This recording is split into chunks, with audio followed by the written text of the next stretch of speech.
Good afternoon, everyone. This is Christy with Ahn Co. It's Tuesday, April 2nd. I'm going to go over the markets for you for the day here. Doesn't seem like much, but it felt good to see corn come closer to steady on the close. It really had to fight its way back, just down 1/4 cent on the close, where soybeans caught a bid, up 4.5 cents.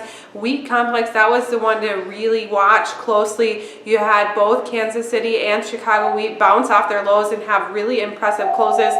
Chicago wheat up 1 1/4, Minneapolis or Kansas City down 1 1/4. At one point, Kansas City was down over 11 cents. So you had a lot of pressure to start this morning off and were able to fight back. Minneapolis wheat, a completely different situation, closing down 11.5 cents. So it was almost like some spreads were unwinding between your winter wheat and your spring wheat, and also just the fact that you were able to bounce off some support lines for both Chicago and Kansas City, where you were not able to do that on Minneapolis wheat. Over to the meat markets, disappointing close for feeder cattle after corn market came back here just down about $1 on the day, and then you had live cattle split. So your front contracts, slight support, deferred contracts, slight negativity. So not a lot of movement there, but there was quite a bit of movement when you look at the hog complex, up almost $3 here in those deferred contracts, as you continue to have a lot of problems with some diseases for animals in China, and that is enough to kind of spark the talk into the hog market once again. You do have people coming over from China to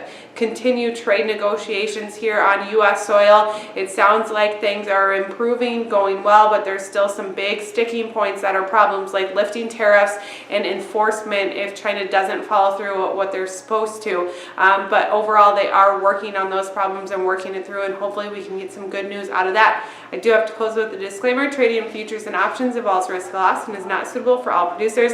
This is a solicitation. Have a great day.